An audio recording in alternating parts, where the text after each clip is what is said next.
Hello, LinkedIn, and also to those who are watching us through Facebook on our Linked Out page.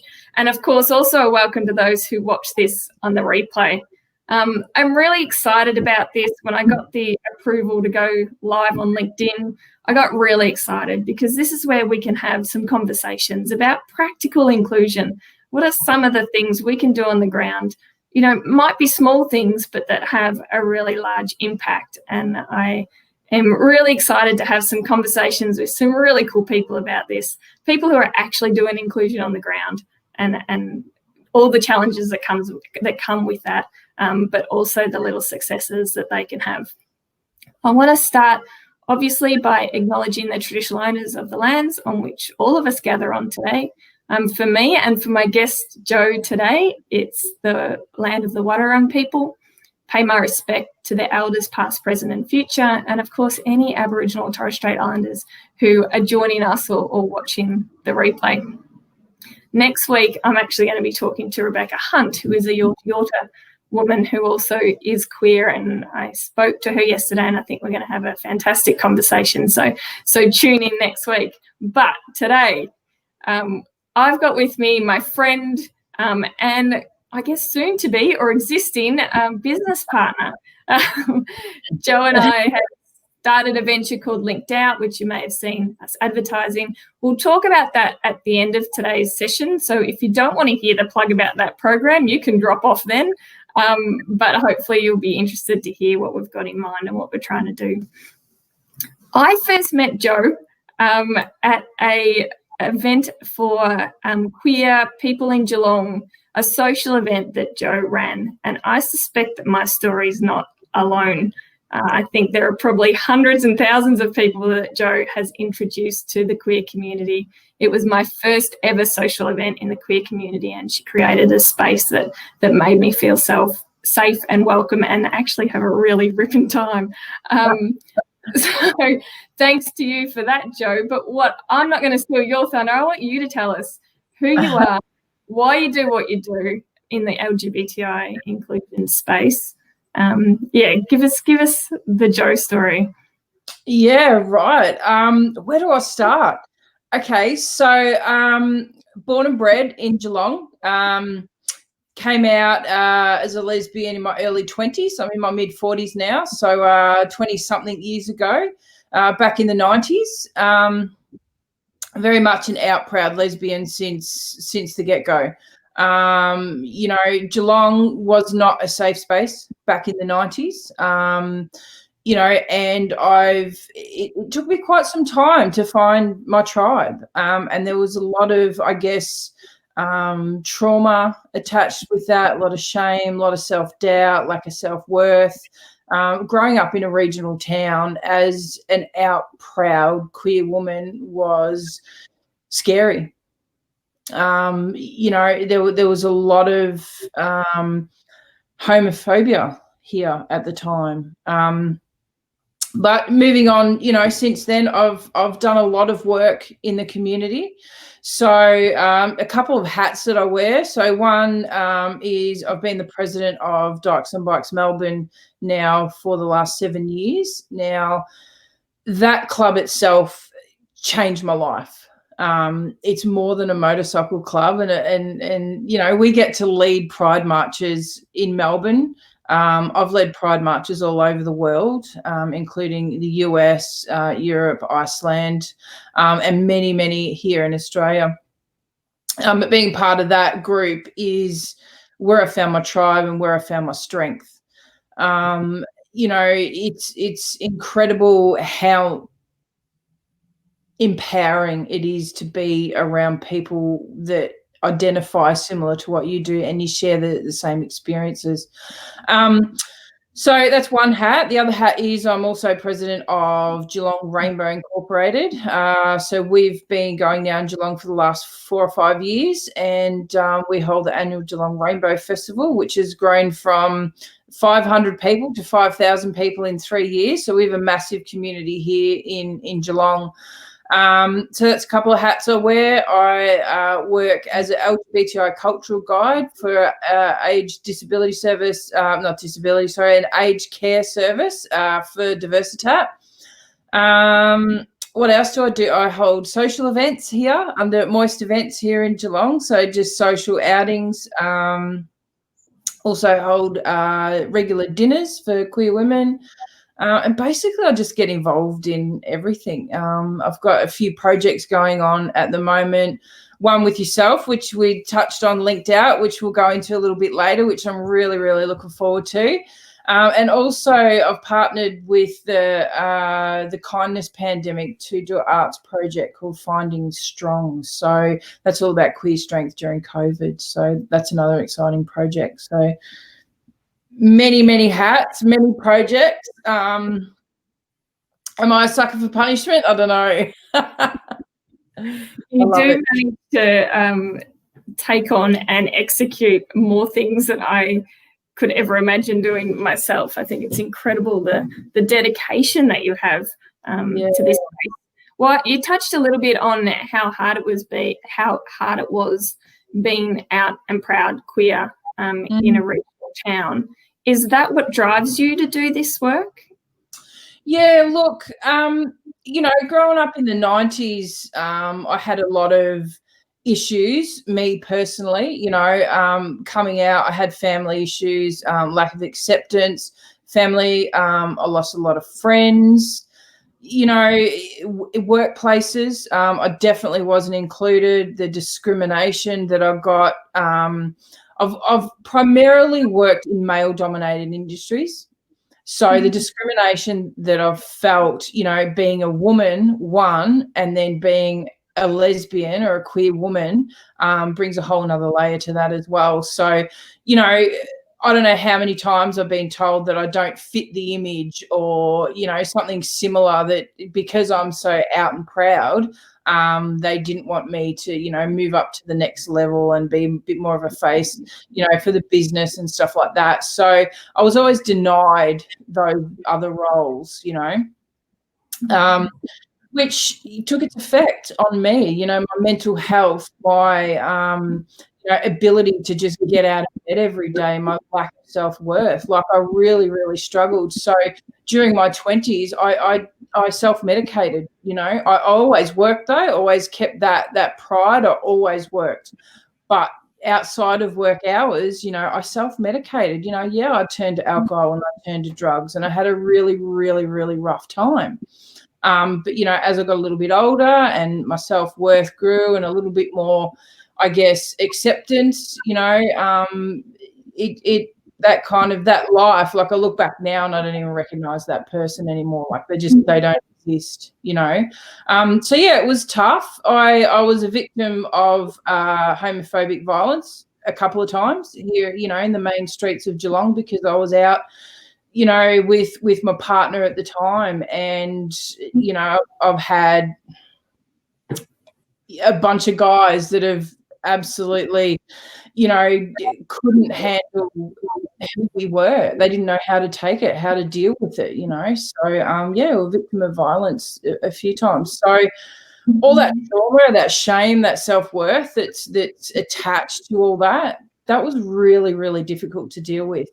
But I've come so far, and the work that I do now is, for me personally, is so that other people don't experience that. That's really important for me to be visible. Like, I have no shame whatsoever now. I don't think anyone could touch me. If I'm quite happy to go on the radio or on the TV or in the newspaper and just be such an out proud lesbian. Like, I don't care what people think anymore. I just want our next generation to be safe and to get a start in life at the right time in their life, because I feel like, I've had a late start because I just wasn't accepted, or I just wasn't worthy of having, a good life. So, and that's why I do it, for the next generation. Yeah, wow. Yeah. And so many things that I want to say there. Like, firstly, thank you for sharing that story. Because and that's what you and I are both on about is the power of sharing those stories. And I think when you put your story in that context of the phrase that we so often hear is around everything's okay now for LGBTIQA plus inclusion. That was back then. Well, the reality is you're still living with that. I'm still living with things that I've experienced, and other people who are queer are still living through that too. And at the same time, people who are queer in regional rural Australia and sometimes in the capital cities too are still having those types of experiences. So I think it's really, thank you for sharing that. And the other thing that I wanted to kind of delve into a little bit is you talking about yours needing to self-medicate. And it was one of the things that struck me so vividly when I first started moving in queer circles was the such incredibly high rates of harm around substance abuse, around mental health issues. It's a real concern for our community, isn't it?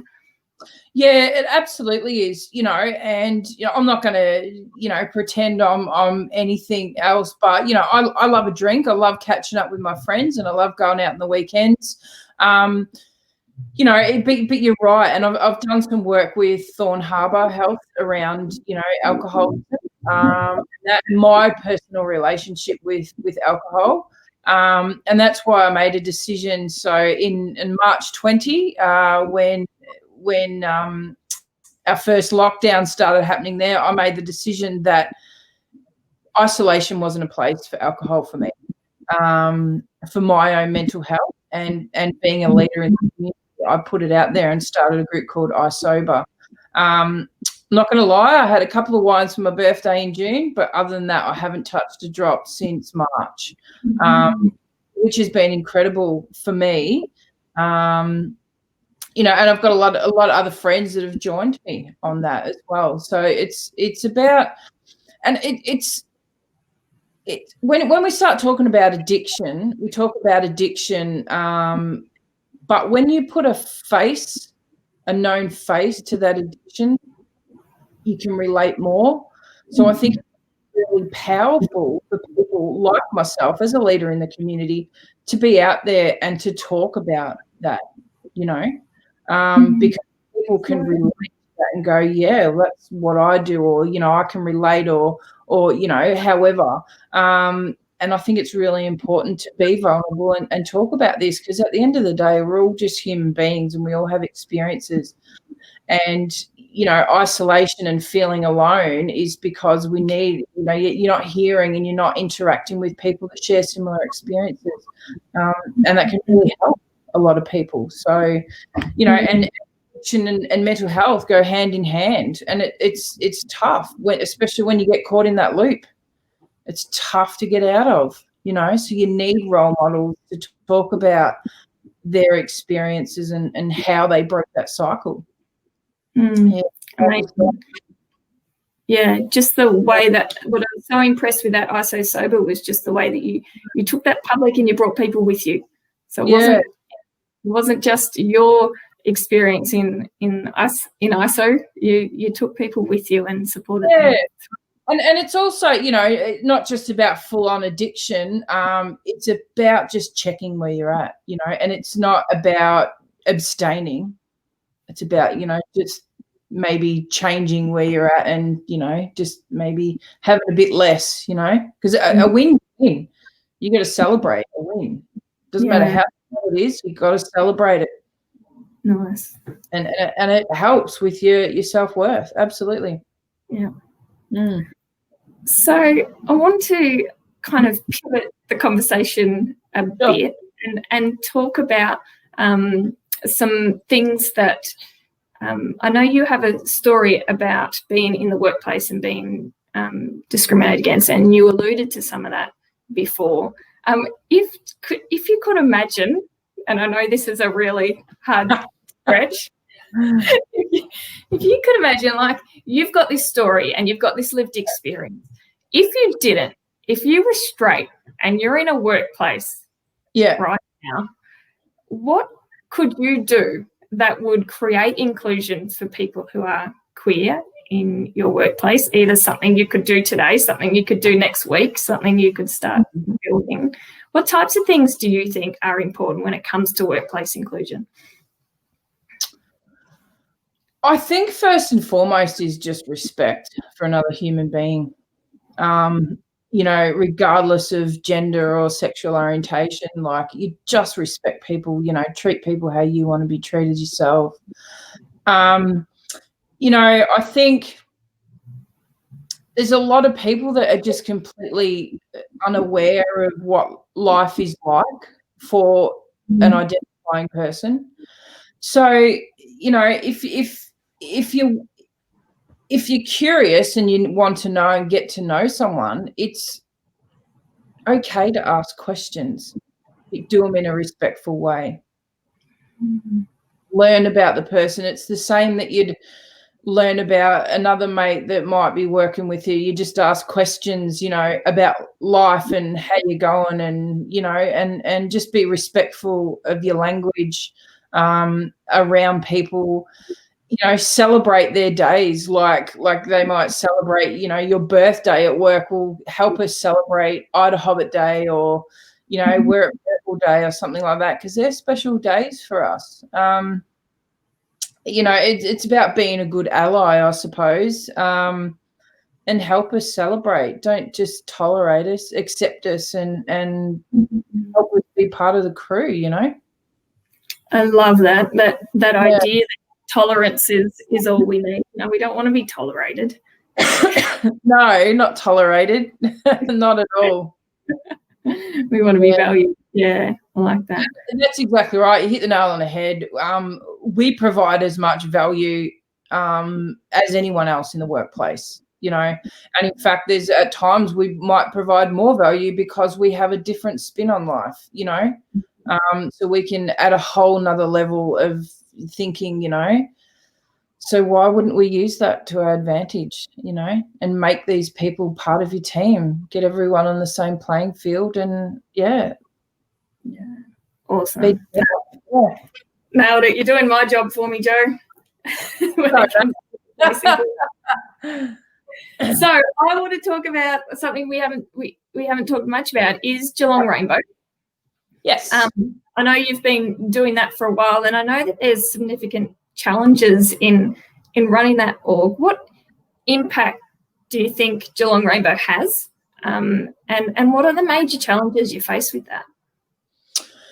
Yeah, so I guess the biggest challenge is getting people to help, because we're a volunteer-based organisation, and membership-based organisation is, getting people on board as far as committee members and volunteers to help actually run the day-to-day parts of the organisation. So obviously financial, we need money because we want to put on events, and we want to run the Geelong Rainbow Festival, which is a massive festival, and it costs a bucket load of money to do it.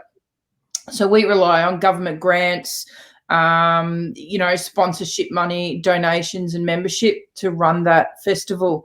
So as I said earlier, we started, and I think the first year we had about 500 people for the festival. I think we had 3 or 4 events, and then the last festival we had 16 events in 6 days. And on our fair day, we had around 5,000 people in the park, and we had over 2,000 people march in our Pride March, which was massive. So the impact that has had to bring our community out is huge. And not only for the community, we had families, we had allies, we had all parts of the community there, politicians, organisations, those corporate organisations with inclusion departments, they were there with their big banners, which I think is really important. It's a massive impact on our community for them to just feel part of the everyday community. I've had parents come up to me and said, I know my child's going to be okay now because they've got community. You know, So young teenager said, now I've got a reason to live. You know, when you hear comments like that and you see that, you know you're doing the right thing, you're on the right track. Like, these people deserve a life of wonderful things, you know. They're people, human beings, and they contribute to our society. They're amazing people, you know. So to see them for that fantastic Pride Fair Day, just in their element, like every year, I just stand in the park, like I'm feeling it now, I'm getting quite emotional, just to look around and just know that you've helped create this space for these people. And in a park where historically we had an older gay man who was murdered in that park in the 80s for being gay, for us to reclaim that space, and for those people to feel what they're feeling and being out and proud, it's almost unbelievable, you know. To go what I've gone through in the 90s to where I am now and doing what I'm doing, sometimes I got to pinch myself and just go, wow, this is full on stuff, you know. Absolutely. Yeah. And just the way you describe it is just so powerful too, because it is that. It's, you know, I can't imagine what it would have been like as a young kid seeing a Pride March like that in Geelong. And often I think there's a lot of talk around the tokenism that comes with things like Pride marches and things like celebrating Ida Hobbit or Wear It Purple Day. And I think there absolutely is a high level of tokenism around those events that organisations kind of subscribe to. But there's also a whole nother side to those events that you've just you've articulated so well there, that these events have meaning to people, and they do create that sense of inclusion and belonging, and I'm okay and I'm proud of who I am, and all of that. It makes people realise that they're not alone. It doesn't matter what experience that you've had in this world. I guarantee someone else has had the same or similar experience. You've just got to find those people. So the more visibility that we can have as a community to share our experiences, to share our story, it saves lives. That's the reality.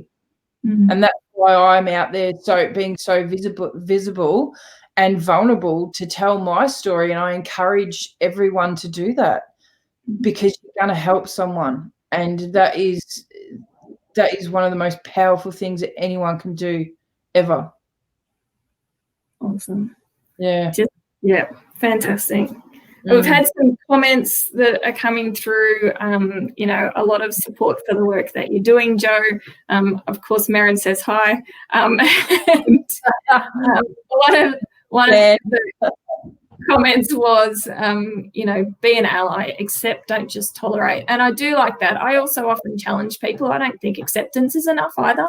And I'm greedy. I want more than that. And I want that, how we spoke about that, valuing and really appreciating and empowering people who are different. Especially in the workplace, there's no room for discrimination. You know, I've always had this old saying for years and years and years, and I don't even know where it come from, but go to work, you know, and I don't know how many people I've said it to, but I've said I'm here to make money, not friends. Do you know what I mean? Because, and I don't know, it's something that you go to work, it's not your life. You go to work to make money, to have a life outside of those hours. Do you know what I mean? So you're actually kind of forced to hang out with these people for however many hours a day. It's like high school, you know, and then once you leave school, you hardly see any of those people ever again. It's just you're forced to be there, you know. So it's really important to respect these people that are there. Just be nice to people. You know, you don't have to like everyone, but you can respect them. And that's really important, and especially if you're in a managerial role. Absolutely. You've got to get Totally. yeah. All right, so we did have somebody who was keen to, thank goodness, learn more about our inclusion program.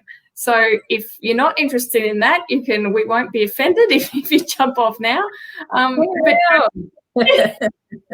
did you want to talk a bit about Linked Out and why we're doing it and what you think, why it's unique?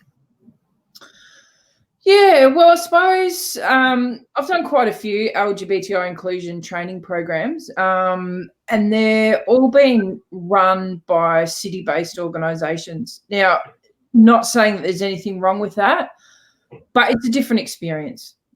So I'd like to see something run from regional people, because a regional experience compared to a metro experience is completely different. Mm-hmm. So that's where you're doing the work that you do and the work that I do. I come up with this idea and I said, hey, let's put together a regional LGBTIQ training program. But we want to get rid of the word training because training sounds boring. Yeah, so, you know what? Yeah, so I mean, and ours is based around one of the best things in the world is storytelling and sharing and being vulnerable and learning from other people's experiences, just like what I spoke about earlier. So, yeah, we'll in the LGBT 101 for our allies and people that don't necessarily understand, the basics, but then it's going a bit deeper and it's talking about our personal experiences in the workplace, in, social spaces, in family spaces, and just talking about that and how people can be more inclusive. Yeah, I'm really looking forward to it. Yeah, it's going to be really good. So people can, if you want to hear a bit more from us about this program, we're doing a free event at the Geelong Small Business Festival.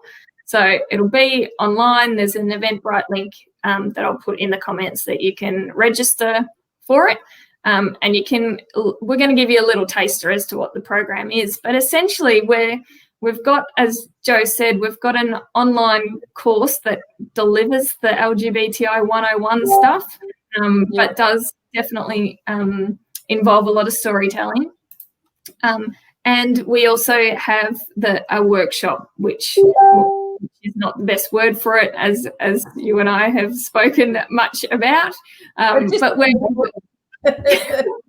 will get together and we're going to share stories and we're going to challenge people and do case studies and really try and, impart some of that understanding of what it is to have lived experience in this space in regional towns and what we can do about it.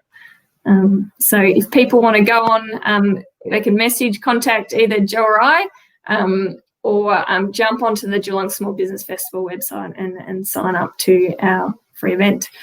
Yeah. So thank you, Joe. Is there anything you wanted to add to that? Just on the Linked Out, if you can't make the Geelong Small Business Program, we do have the program as well as a separate. So if you're a part of an organisation, would like to get involved and do some training. I hate that word, training. Just to be a part of it and work on your inclusion principles. Get in touch with us, and we can definitely put something together for your organisation. So, yeah. Awesome. Well, thanks so much for joining me, Joe, and for sharing your passion and your story, as I knew that you would. Yeah. It's just so valuable, and the work that you do is just such an inspiration to so many of us. Thanks, Bree. I appreciate it. So thanks, everybody, for tuning in. As I said, I'm going to do this every Tuesday. Next week, I have kids at home homeschooling, so it could be interesting, but we'll see how we go. We'll push through anyway. If you want to join my mailing list, visit my website, www.breegorman.com.au, and you can join that and get some more tips and tricks around inclusion in the workplace, in sporting clubs or in schools, and also keep up to date with the types of things that Joe and I are up to. So Thanks for tuning in, and catch you next time.